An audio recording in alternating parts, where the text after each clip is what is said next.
Somnath demolition મામલે ધારાસભ્ય વિમલ ચુડાસમા મેદાને મધ્યરાત્રિના ડિમોલેશન સામે ધારાસભ્યએ ઉઠાવ્યા ગંભીર સવાલો। તંત્ર કંઈ ખોટું નથી કરતું તો રાત્રિના અંધારામાં કામગીરી કેમ? ડિમોલેશન અંગે તંત્રના સત્તાવાર નિવેદનના અભાવે સવાલો વધ્યા। 1200 વર્ષ જૂના આરક્ષિત શિલાલેખ અંગે ધારાસભ્યના ગંભીર આક્ષેપ। પુરાતત્વ વિભાગે આરક્ષિત કરેલો શિલાલેખ ક્યાં ગયો? પ્રાચીન વારસાને નષ્ટ કરવાની પેરવી હોવાનો ધારાસભ્યનો આક્ષેપ। શિલાલેખ હટાવ્યો હોય તો કોની મંજૂરીથી?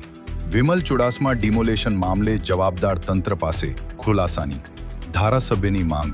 સોમનાથ ડિમોલેશન મામલે હવે તંત્રની સત્તાવાર સ્પષ્ટતા પર નજર। ત્યાં મને સવારે ખ્યાલ પડ્યો કે રાત્રે 3-3:15 વાગે જે મકાનો જે મંદિરની બાજુમાં હતા, એ મકાનો જે સરકાર દ્વારા ખરીદેલા હતા અને લોકો દ્વારા વેચાયેલા હતા, એનું ડેમોલેશન કરવામાં આવ્યું છે।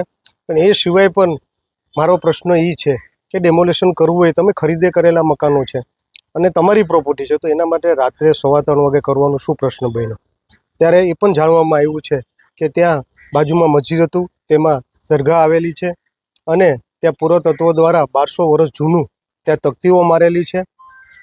એ ત્યાં એ પણ લખેલું છે કે અને ગુજરાત જુનાગઢ સ્ટેટ દ્વારા પણ ત્યાં તકતી મારવામાં આવેલી છે અને તકતીમાં પણ લખેલું છે કે આ જે દરગાહ છે જે એને ત્યાં આગળ પાછું પણ એમને જો કોઈ કરશે કે એમનું કોઈ આવું ડેમોલેશન કરશે તો શિક્ષાપાત્ર થશે।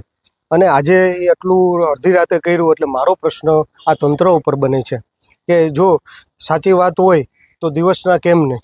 કોઈને નોટિસ કેમ ન થઈ? કોઈને નોટિસ આપવામાં ન થયું કે કોઈએ સંકલન કર્યું હોય પણ કોઈને નોટિસ આપવામાં ન થયું, અને નોટિસ આપ્યા વગર અડધી રાતે જે આ ડેમોલેશન કરવામાં આવ્યું, ત્યારે 100% મારો પ્રશ્ન બને છે કે આમાં કંઈ પણ રંધાઈ રહ્યું છે।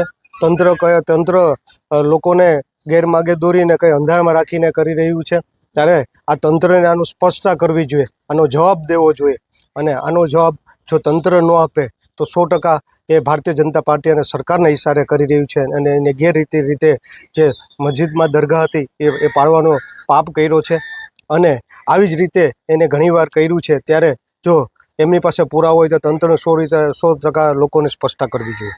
શિલાલેખ છે, પુરાતત્વ વિભાગ દ્વારા આરક્ષિત શિલાલેખ હતો, એ વિશે શું છે?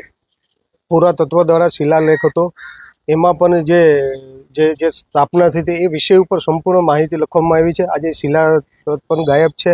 આજે જુનાગઢના જે નવાબ દ્વારા પણ જે એમાં તકતી મારવામાં આવી હતી કે ભાઈ આને કોઈ પણ તોડવામાં કંઈ આવશે તો એ શિક્ષણ પાત્ર રહેશે, અને એ તકતીઓ પણ આજે તંત્ર દ્વારા રાતોરાત ગાયબ કરવામાં આવી છે। એનો મતલબ છે કે આ તંત્રએ પાડ્યું છે, એ તંત્રએ 100% પાપ કર્યો છે, અને જે પાપ કર્યો છે એની 100% એમને ભોગવવું પડશે।